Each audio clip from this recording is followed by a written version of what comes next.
आप सभी का एआई एग्जाम चौपाल में स्वागत है। आज हम लोग झारखंड की औद्योगिक एवं निवेश प्रोत्साहन नीति 2021 के ऊपर विस्तृत चर्चा करने वाले हैं, जो आने वाली जेपीएससी प्रीलिम्स के लिए अत्यंत महत्वपूर्ण है। और ये चर्चा इसलिए भी जरूरी है क्योंकि औद्योगिक नीतियां ही तय करती हैं कि कोई राज्य भविष्य में आर्थिक रूप से कहाँ खड़ा होगा। बिल्कुल। और शुरुआत करने से पहले एक विचार साझा करना चाहूंगा। एक ऐसा राज्य जिसकी जमीन के नीचे देश का सबसे बड़ा खजाना छिपा है, जिसने आजादी के बाद भारत के औद्योगिकरण को, चाहे वो एचईसी हटिया की विशाल मशीनें हों या बोकारो स्टील प्लांट, एक नई ऊर्जा दी। हाँ, लेकिन देखिए, हर बड़े विकास की एक कीमत होती है। इस विकास ने एक ऐसा जनसांख्यिकीय बदलाव किया जो हैरान करता है। 1931 में जो जनजातीय आबादी 50% थी, वो 2001 तक घटकर मात्र 26.3% रह गई। ये एक बहुत ही गंभीर और ध्यान देने वाला आंकड़ा है। सही कहा। तो आज का हमारा मिशन यही समझना है कि कैसे 2021 की ये औद्योगिक और निवेश प्रोत्साहन नीति राज्य को सिर्फ कच्चा माल देने वाले क्षेत्र से आगे ले जा रही है, कैसे ये भविष्य के उद्योगों का हब बन रहा है, और साथ ही 2008 की जो झारखंड पुनर्स्थापन एवं पुनर्वास नीति है, वो इस औद्योगिकरण की मानवीय कीमत को कैसे संतुलित कर रही है। मैं एक कॉन्सेप्ट यहाँ स्पष्ट करना चाहूंगी। किसी भी राज्य के लिए औद्योगिक नीति या इंडस्ट्रियल पॉलिसी का महत्व क्या है? ये सिर्फ कारखाने लगाने का नियम नहीं है, ये आर्थिक विकास का एक मास्टर प्लान होता है। मतलब एक तरह से अर्थव्यवस्था की दिशा तय करना। एकदम सही। राज्य में निवेश कैसे आएगा, रोजगार कैसे पैदा होंगे, और सबसे जरूरी, विकास स्थायी कैसे होगा। झारखंड की आर्थिक संरचना को ही देख लीजिए।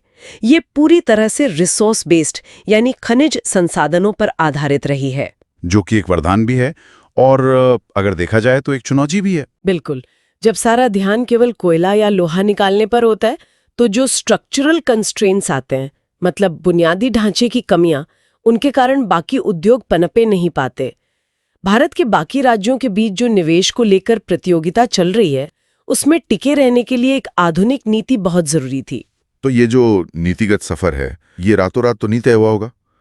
अगर हम पृष्ठभूमि की बात करें, जब 2000 में झारखंड बना, उसके तुरंत बाद 2001 में पहली नीति आई थी। हाँ, 2001 की जो पहली औद्योगिक नीति थी, उसका पूरा फोकस सिर्फ बुनियादी ढांचे पर था। राज्य नया था, सड़कें और बिजली की व्यवस्था करनी थी। इसके तहत 26 मेगा और हजारों सूक्ष्म उद्योग स्थापित हुए, जैसे भरी का मेगा विकास केंद्र। लेकिन सिर्फ जमीन और सड़क दे देने से तो निवेशक नहीं आते ना, उन्हें सरकारी प्रक्रियाएं भी आसान चाहिए होती हैं। दस्तावेजों में 2012 की नीति का जिक्र है, जिसमें सिंगल विंडो सिस्टम लाया गया था। खंड पूरे भारत में इसे लागू करने वाला पहला राज्य था। 2012 में ही जिला स्तर पर लैंड बैंक की शुरुआत भी हुई। लैंड बैंक यानी जमीन का एक ऐसा पूल जहां से निवेशक सीधे जमीन ले सकें। बिल्कुल।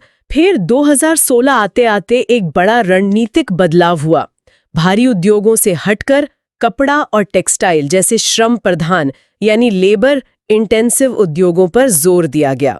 इसका एक उदाहरण मैंने पढ़ा था, और मांझी के आसपास जो कपड़ा फैक्ट्रियां लगी। हाँ, जिसका सीधा असर ग्रामीण महिलाओं के रोजगार पर पड़ा।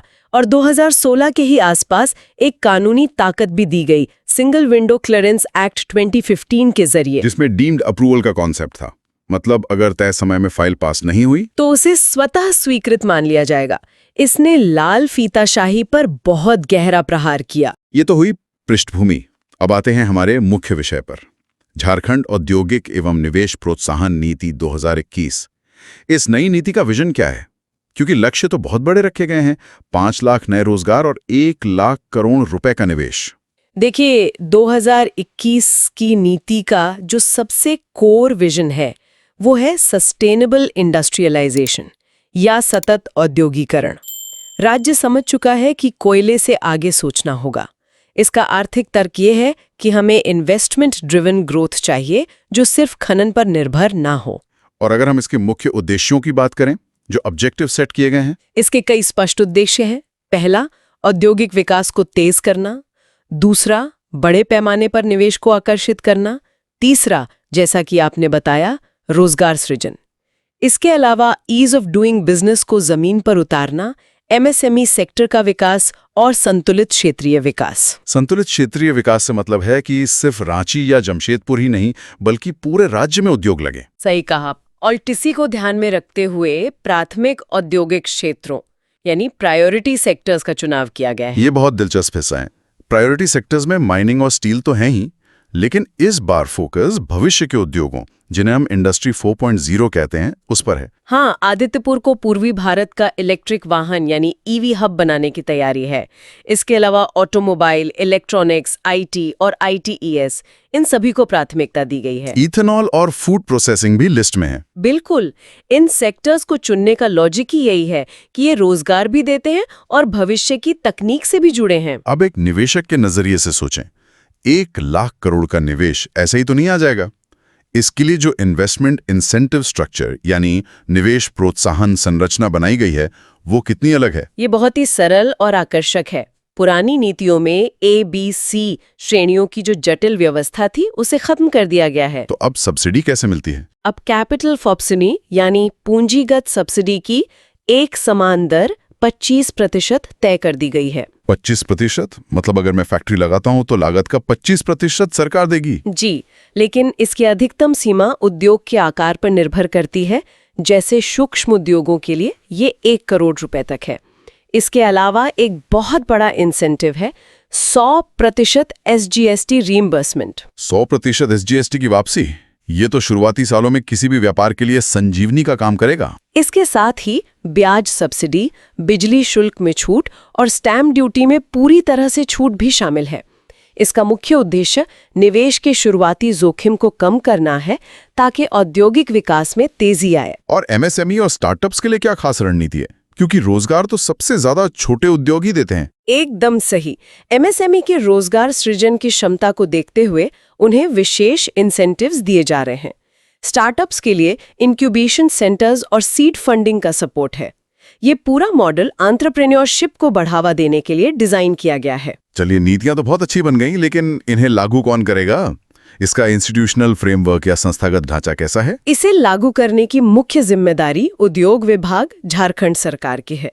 एक बहुत ही स्पष्ट इम्प्लीमेंटेशन और मॉनिटरिंग मैकेनिज्म बनाया गया है। और यहीं पर ईज ऑफ डूइंग बिजनेस काम आता है ना? हाँ, सिंगल विंडो क्लियरेंस सिस्टम को पूरी तरह से ऑनलाइन कर दिया गया है। झारभूमि पोर्टल के जरिए जमीन खोजना और अप्रूवल लेना अब एक निर्बाध प्रक्रिया बन गई है। जमीन से मुझे याद आया इंडस्ट्रियल इंफ्रास्ट्रक्चर डेवलपमेंट।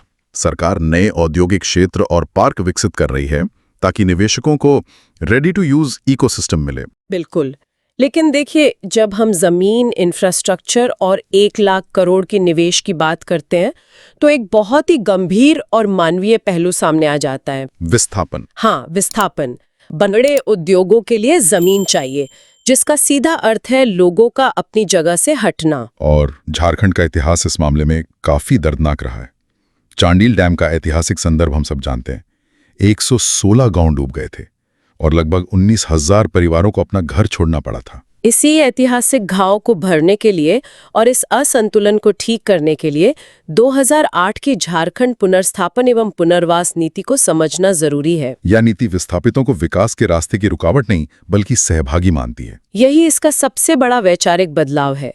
इस नीति में बहुत ही कठोर नियम है, जैसे यदि 100 या उससे अधिक परिवारों का विस्थापन होता है तो 30 दिनों के भीतर सोशल इम्पैक्ट असेसमेंट यानी सामाजिक प्रभाव मूल्यांकन करना अनिवार्य है। और मैंने पढ़ा है कि इसके बिना जमीन का अधिग्रहण 1 इंच भी आगे नहीं बढ़ सकता। बिल्कुल नहीं बढ़ सकता।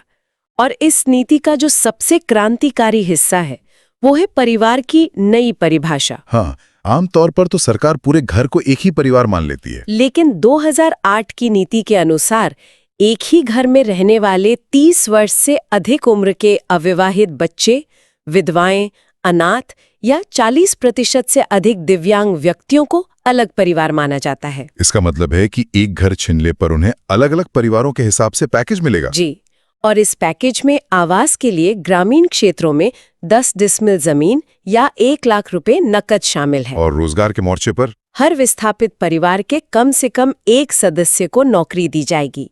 और यदि नौकरी देना संभव न हो तो परिवार को 30 सालों तक हर महीने एक निश्चित राशि मिलेगी। इसे एन्युटी या पेंशन कह सकते हैं, जो 1,000 रुपए प्रति एकड़ से शुरू होकर 10,000 रुपए तक जाती है। ये एक बहुत बड़ा सुरक्षा कवच है। और एक और महत्वपूर्ण नियम है जमीन वापसी का। यदि अधिग्रहित जमीन का 15 वर्षों तक उपयोग नहीं हुआ तो वह बिना किसी मुआवजे के राज्य सरकार को वापस कर दी जाएगी। ये कॉर्पोरेट जमीन हड़प के खिलाफ बहुत मजबूत कदम है। बिल्कुल। तो अगर हम इन सब बातों को जोड़कर 2021 की नीति के आर्थिक महत्व को समझें तो इसका लॉन्ग टर्म इम्पैक्ट बहुत गहरा होगा। निवेश बढ़ेगा, रोजगार पैदा होंगे और पूरी अर्थव्यवस्था का जो ढांचा है वो बदलेगा। हाँ, चूंकि हम जेपीएससी प्रीलिम्स पर फोकस कर रहे हैं तो एक बार परीक्षा के नजरिए से सबसे महत्वपूर्ण तथ्यों को समेट लेते हैं। परीक्षा के लिए आपको कुछ बातें बिल्कुल टिप्स पर होनी चाहिए। पहली, नीति का वर्ष 2021। इसके उद्देश्य जैसे 5 लाख रोजगार और 1 लाख करोड़ का निवेश। और प्रायोरिटी सेक्टर्स, खास तौर पर आदित्यपुर का ईवी हब। इंसेंटिव्स में 25% कैपिटल सब्सिडी और 100% एसजीएसटी रीइंबर्समेंट याद रखना है। और अगर 2008 की पुनर्वास नीति से सवाल आता है तो सामाजिक प्रभाव मूल्यांकन, जो 100 परिवारों के विस्थापन पर लागू होता है, और अलग परिवार की जो नई परिभाषा है 30 वर्ष से अधिक उम्र वाली, उसे नहीं भूलना है। ये सारे फैक्ट्स प्रीलिम्स के लिए संभावित प्रश्न बन सकते हैं। आज की इस पूरी चर्चा से ये स्पष्ट है कि झारखंड का विकास मॉडल केवल खनिजों के दोहन तक सीमित नहीं है। 2021 की औद्योगिक नीति भविष्य की तकनीक को अपना रही है और 2008 की पुनर्वास नीति ये सुनिश्चित कर रही है कि विकास की दौड़ में मूल निवासियों का वजूद न मिटे। ये नीतियों का एक बहुत ही बेहतरीन संतुलन है। बिल्कुल। और चलते चलते श्रोताओं के मन में एक विचार छोड़ना चाहूंगा। जी। जैसे जैसे हम भविष्य के उद्योगों की ओर बढ़ रहे हैं, जैसे सॉफ्टवेयर, आर्टिफिशियल इंटेलिजेंस और क्लाउड डेटा सेंटर्स, जिन्हें विशाल कारखानों या डैम की तरह बहुत अधिक जमीन की आवश्यकता नहीं होती, तो क्या भविष्य में ये भौगोलिक विस्थापन की समस्या अपने आप खत्म हो जाएगी? ये एक बहुत ही गहरा सवाल है। या फिर डिजिटल युग में विस्थापन अपना रूप बदल लेगा? यहां लोगों की जमीन तो नहीं, लेकिन शायद उनकी पारंपरिक आजीविका, उनका हुनर और उनका डेटा नए तरीके से विस्थापित होगा। इस पर जरूर विचार कीजिएगा। हमारे साथ इस डीप डाइव में जुड़ने के लिए बहुत बहुत धन्यवाद।